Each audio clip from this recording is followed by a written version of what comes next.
अंधविश्वास। प्यारे दोस्तों, भारत एक ऐसा देश है जहां पर आप विश्वास करें या ना करें, लेकिन लोग आपको अंधविश्वास के जंगल में फंसा ही लेते हैं। इसी अंधविश्वास के कारण न जाने कितने परिवार तबाह हो गए। आज की ये कहानी ऐसे ही अंधविश्वास की है, जिसने गुजरात के रहने वाले जयेश भाई के परिवार को वो दिन दिखाए जो वो कभी सपने में भी नहीं सोच सकता था। तो थ्रिलर सस्पेंस से भरी ये कहानी आप लोगों के रोंगटे खड़े कर देगी। तो कहानी को सुनते रहिए, डर का मज़ा लेते रहिए और हमारे चैनल को सब्सक्राइब करना ना भूलें। पड़ोसी, आपके बेटे पर किसी का साया है, मेरी मानो तो इसे बंगाल लेकर चलो। औरत, अरे जयेश भाई, करोड़ों की संपत्ति है, कंजूसी क्यों कर रहे हो? जब बेटा ही नहीं रहेगा तो करोड़ों का क्या अचार डालोगे? जय भाई और उसकी पत्नी लोगों की बातें सुन और अपने बेटे को बेचैन दर्द में तड़पता देखते हैं। सुमित लगभग 7 से 8 सालों से बिस्तर से नहीं उठा था। वो कुछ बोलता भी नहीं था, बस पल के झपकाए ही सब कुछ देखता रहता था। जवान बेटा उस पर बीमारी की ऐसी मार कि जयेश भाई के घर में खुशियों ने आना ही छोड़ दिया था। जयेश, बड़े से बड़े अस्पताल में सुमित का इलाज करा लिया, पर हमारा सुमित ठीक नहीं होता। यहाँ तक कि हकीम, मौलवी, तांत्रिक, अघोरी सबके चक्कर में लाखों रुपए भी दान कर दिए, पर सुमित की हालत में रत्ती भर भी सुधार नहीं आया। आधी रात को शमशान घाट जाना, कच्चा मांस कौओं को खिलाना, पीपल के पेड़ में 13 अमावस पानी देना, कितना कुछ तो करके देख लिया। और अब आप लोग बंगाल जाने की बात कर रहे हैं। भला ऐसा क्या है वहाँ जो पूरे भारत में कहीं नहीं है? जयेश के इस सवाल पर लोग शांत हो गए कि तभी जयेश भाई की पत्नी विमला ने अपने पति से कहा, सुनिए जी, चलकर देख लेते हैं एक बार, क्या पता दवा न सही कोई दुआ ही हमारे बेटे को ठीक कर दे। एक माँ का दिल अभी भी उम्मीद लगाए था कि किसी तरह उसका बेटा ठीक हो जाए। विमला की बातें सुन जयेश भाई भी अपना मन मार कोलकाता के नीमलता पहुँच गए, जहाँ इस बात की चर्चा बहुत मशहूर थी कि नीमलता घाट पर काले जादू की मदद से किसी मुर्दे में भी जान फूंकी जा सकती थी। जयेश और विमला भी नीमलता घाट पहुंचे ही थे कि उन्होंने देखा कि अघोरी अपनी जीप पर कपूर जलाकर एक औरत के चारों तरफ चक्कर काट रहा था। वो औरत भी बेजान सी लेटी हुई अघोरी को सामने देख रही थी। उस औरत की हड्डियां तड़पने को हो रही थी, पर जैसे ही अघोरी ने अपने मुंह में जल रही कपूर की एक फूंक उस औरत के मुंह पर मारी, वो बेजान सी औरत एक पल में उठकर बैठ गई। ये देख आसपास मौजूद लोग भी खुशी से झूम उठे। उस अघोरी ने सचमुच जयेश और विमला की आंखों के सामने बेजान जिस्म में जान डाल दी थी। अपनी आंखों से चमत्कार होते देख जयेश और विमला की आंखों में चमक उठी थी। जयेश ने जब आसपास पता किया तो मालूम हुआ कि उस अघोरी का नाम ब्रजलाल है, जो इस तरह की झाड़ फूंक और काले जादू में माहिर है। जयेश अपने बेटे को ठीक करने के लिए कोई भी मौका खाली नहीं जाने देना चाहता था। वो तुरंत अपने बेटे सुमित को अघोरी ब्रजलाल के पास ले गया, पर अघोरी ब्रजलाल ने जब सुमित की हालत देखी तो उसे छूने से भी इनकार कर दिया। जयेश, तेरे बेटे पर किसी डायन का साया है।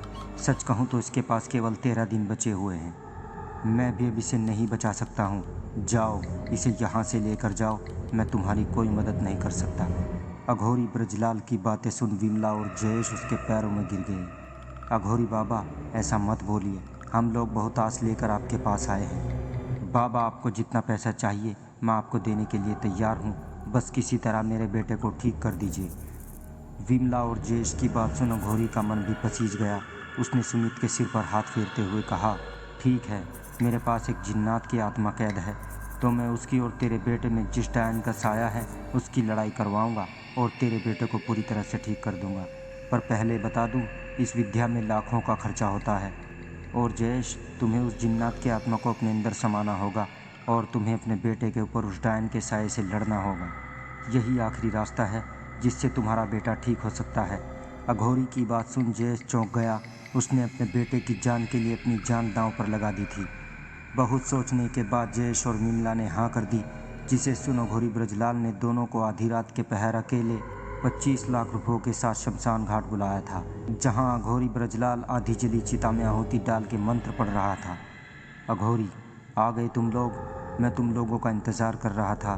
बहुत खुशकिस्मत है तुम्हारा बेटा। ये देखो, बड़ी मुश्किल से कुंवारी लाश मिली है मुझे। बस चिता की आग बुझने से पहले ही हमें तुम्हारे बेटे को ठीक करना होगा। वो पैसों को मेरे हवाले कर दो और जब तक पूजा नहीं हो जाती मेरी पूजा में कोई विघ्न नहीं डालेगा। तभी जयेश ने कहा, नहीं नहीं, ऐसा कुछ नहीं होगा। मैं अपने बेटे को कुछ भी नहीं होने दूंगा। बस आप जल्दी से मेरे अंदर जिन्नात की आत्मा डालिए, बाकी मैं उस डायन को संभाल लूँगा।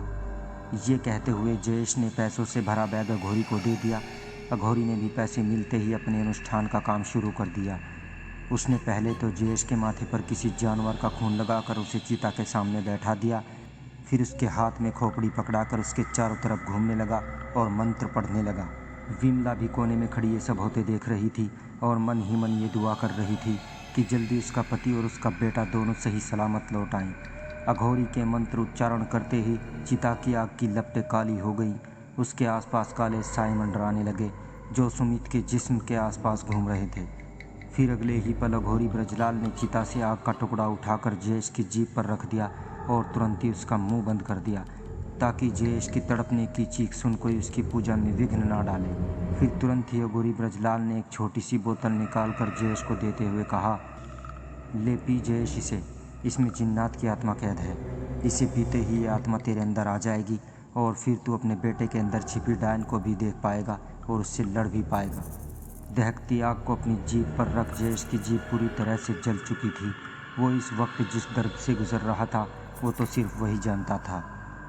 अपने बेटे को ठीक करने के लिए इस दर्द को भी वो खुशी खुशी बर्दाश्त कर गया। अघोरी ब्रजलाल के कहे अनुसार जिन्नात की आत्मा वही बोतल भी एक घूंट में पी गया। वो इतनी कड़वी थी मानो जैसे किसी ने उसे करेला पीस कर मिलाया हो।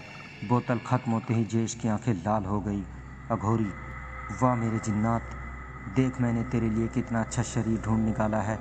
चल अब शुरू हो जा और जल्दी से मेरा काम कर दे। अघोरी ब्रजलाल के कहते ही जयेश जोर जोर से हंसने लगा। उसकी हंसी में एक अजीब किस्म का दर्द था। विमला ने भी जब जयेश की हंसी सुनी तो उसे विश्वास हो गया कि उसके पति के अंदर जिन्नात की आत्मा आ गई है और जल्दी उसका बेटा भी ठीक हो जाएगा। वो बेचारी तो आंखें बंद कर बस सबकी सलामती की दुआ करने लगी, पर असल में तो जयेश अपने आपे से बाहर हो चुका था। अघोरी ब्रजलाल ने जयेश के हाथों में खंजर पकड़ाकर उसे अपने बेटे के पास खड़ा कर दिया और जयेश से बोला, अपने बेटे के शरीर के अंदर छिपी डायन से बात कर और उससे बोल कि अगर उसने शरीर नहीं छोड़ा तो तू ये शरीर भी हमेशा के लिए ख़त्म कर देगा। जयेश ने भी अघोरी ब्रजलाल की बात मान अपने बेटे के पास जाकर उससे अघोरी ब्रजलाल का कहा कहने लगा। इस वक्त जयेश का मुंह धधकते कोयले की वजह से खून से लबालब भर चुका था। जयेश का बेटा सुमित पहले की तरह ही बेजान लेटा हुआ अपने पापा को देख रहा था। अपने पापा को इतना दर्द बर्दाश्त करते देख उसकी आंखों से आंसू थम नहीं रहे थे।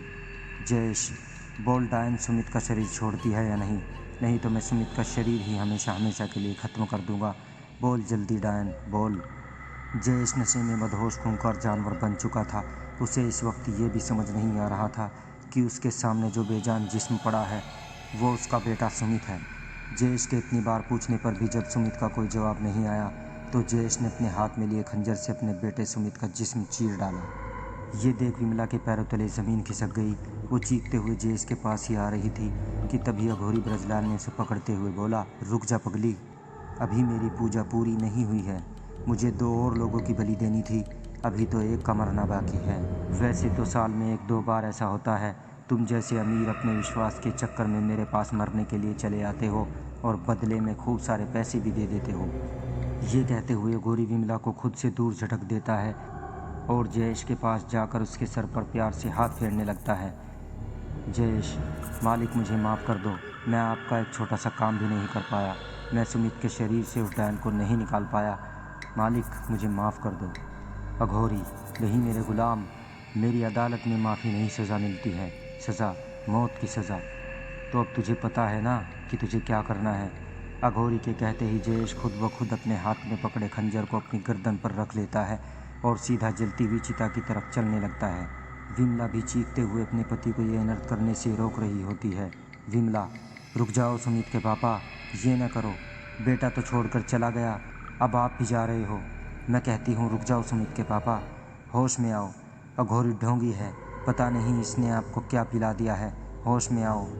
विमला चीख चीख कर जयेश को रोकने की नाकाम कोशिश करती रहती है, पर जयेश ने विमला की एक नहीं सुनी और चिता के पास पहुंचकर एक झटके में जयेश ने अपना सर अपने धड़ से अलग कर दिया और घुटनों के बल चिता पर ही जा गिरा। पहले बेटा फिर पति, एक रात में विमला ने अपना बसा बसाया घर तबाह कर लिया था।